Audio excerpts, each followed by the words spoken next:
I've been playing guitar since high school, on and off. And, back then I wanted to be Eric Clapton unplugged. I learned some of his licks. I got to where I could play things kind of sloppy, but I could play some Stevie Ray Vaughan, some whatever licks, but I didn't know what I was playing. And then for a while I got into, for many, many years, just playing cowboy chords and singing songs, acoustic guitar mostly. And I've gotten to this point in my life, nearly 50, and never really have learned, where are all the notes on this fretboard and what, what to play and why, like the proper guitar education. And I still, I'm piecing it together myself. I should have a teacher, but it's fun to learn. I found that I'm doing this for my own edification and at my own rate, and so I've been enjoying the learning process, even though it's been slow, and I'm just kind of slowly piecing things together. And they talk about aha moments when you learn guitar, and I've had a couple of those recently and one today, and hopefully none of this information is wrong, but I kind of want to lay out some of the things that I figured out, because it's exciting to me, and maybe it'll help somebody else that's struggling to put it all together, as I'm still struggling to put it together. I've got a long way to go, but songs are built on chord progressions, right? Whether you write it yourself or you're trying to learn somebody else's song, you can boil it down to, hey, this is a 1-4-5 song.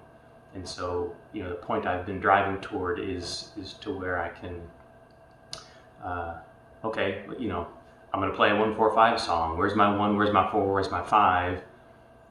I want to play the chords. I want to be able to solo, what patterns and solo things can I play for each of those that works with that.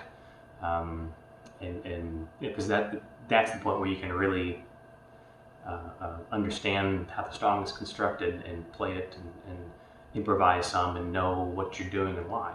So I started playing the bass quite a bit last year, and because the bass is simpler, it's missing 2 strings. The 4 strings that it does have are tuned in perfect fourths. I realized doing that first of all, whatever your starting note is, I've been playing G, some G things lately. So here's your, good old G cowboy chord. That playing the bass taught me that. Well, so there's a G, there's another G, an octave, 2 strings down and 2 frets up, right? And that's true anywhere on the lower 4 strings.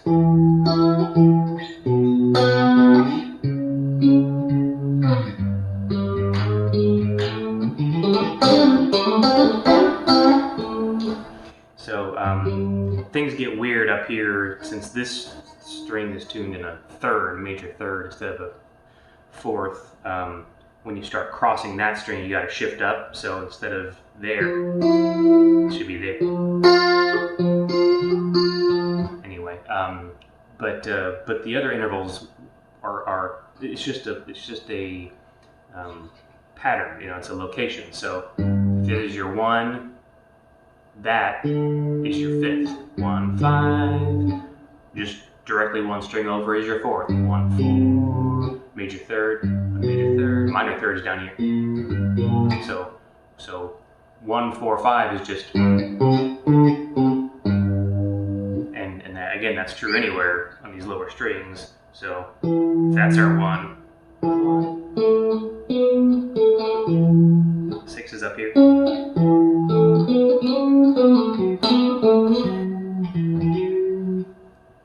And so, so the root notes, you don't have to know, I'm in the key of whatever, and so it's a D sharp, and, it does, you don't have to, it's nice. I would like to get to that point where I can see every name of every note on this fretboard and know, but even still, I don't have to know, I'm playing a G, then I guess that's a D. I don't have to know that the 5th is a D, I just can get to it by position. And so that takes a lot of the mental load off. And then, so the bass taught me the root notes. during COVID, I finally learned my pentatonic scale patterns to some extent, which are 5 interlocking patterns. So the first one is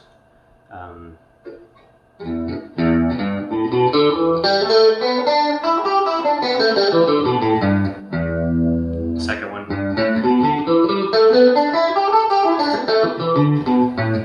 third one,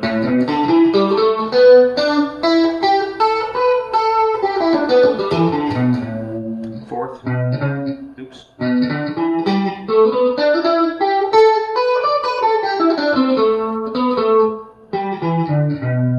not great at that one, obviously. Fourth, and then fifth, and then you're back to the one.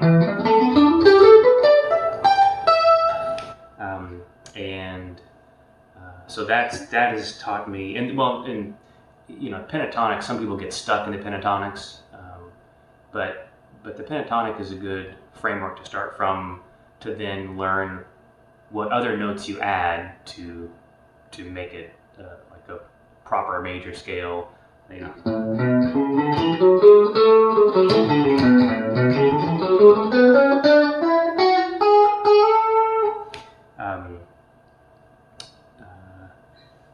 So that's a good framework to start from, and then people talk endlessly about the caged system, which has been tremendously helpful for me. So the caged system is also 5 C-A-G-E-D chord shapes that interlock, and I realized, it was one of my aha moments a week or two ago. I was like, wait a minute, there's 5 pentatonic patterns, there's 5 caged shapes. I bet you each one of those cage shapes corresponds to one of those pentatonic patterns, and it does. The E shape, so let's say you play E chord down there, but if you bar it, you can play it anywhere. So a bar here, that'll be a G chord.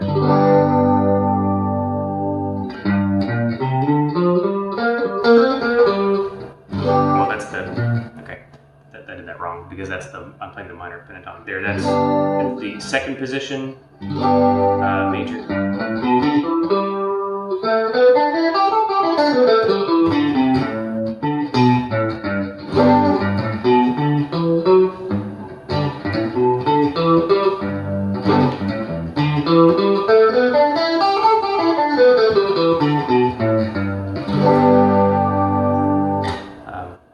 I had a couple wrong notes in there, but you get the idea. So, G chord played using a barred E shape, and then I can play the second pentatonic position over it. So that's great. So that chord.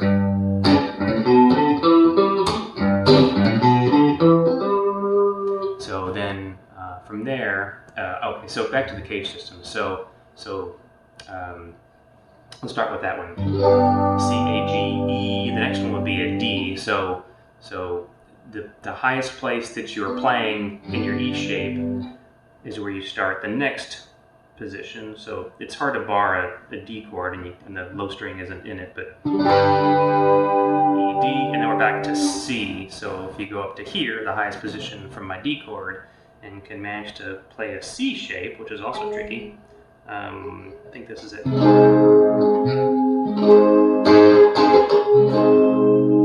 then you can come to here and play an A shape. Come to here and play a barred G chord, which is also hard way up here. But yeah, C-A-G-E-D. And then learning to marry the cage system, the pentatonic shapes, and the 1-4-5 thing that I learned from bass. So finally, I can get to the point where, so let me play like a 1-4-5 in G. So it's G, and then so the 4 is going to be a C chord. But thanks to the cage system, C, A, I can play that same C chord there, or here, frankly. And then when I go to so that's my 4 chord, because that's, there's your root, there's your 4th, there's the 5th.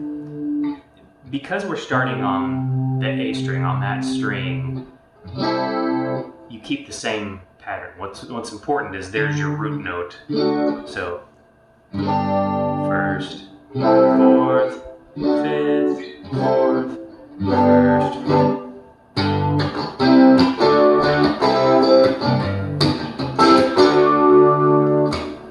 And so we showed a minute ago, you can play the second pentatonic scale over this.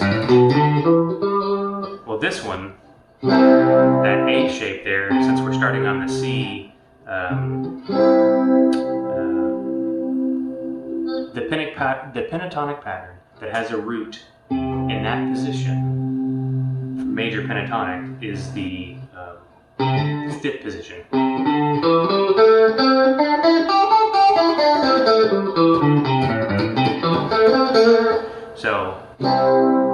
So if we start there and start playing in that fifth position, well, we'll go back to the G.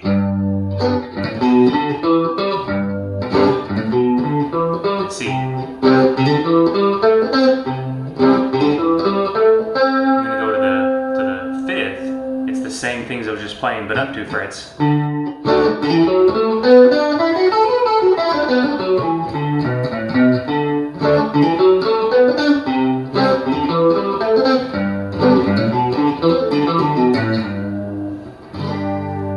Isn't that beautiful? You can also go. Now there's more than just the 1, 4, 5, right? There's the sixth, which is up here, but I have a sheet somewhere that shows the second and the chords in a given key. It's like the first is major, and the fourth is major, and the fifth is major, but the sixth is minor to make it sound right. And I think the second, and then one of them that's diminished, or that's another thing that I'm still learning. But so it's first, fourth, fifth. But when you come here, you can't go. You gotta make an A. So I'm playing the A shape here, so I'm making an A minor shape.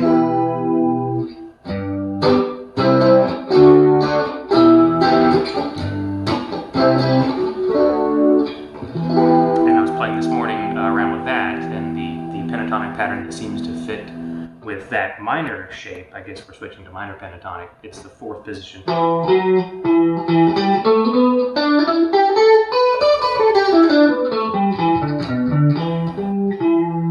we'll go back to here.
Guthrie Trapp says no extra charge for wrong notes. Obviously there's a long way to go on this journey still, but I've learned some things I'm excited about, and I've known for quite a while. It's like I've known enough to know what I need to know to get to where I want to get to, and I'm starting to get to where I want to get to, where I can be like, hey, I'm gonna play this song, and here's a progression. Cool.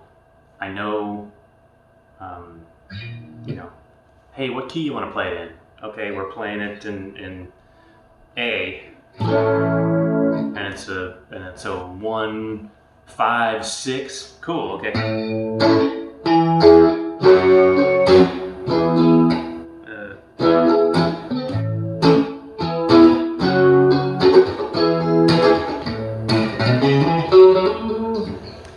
And I need to learn. Now that's playing major. Of course, I need to learn minor, and I need to get way better at what I'm doing. But I think that's pretty exciting. So anyway, thank you.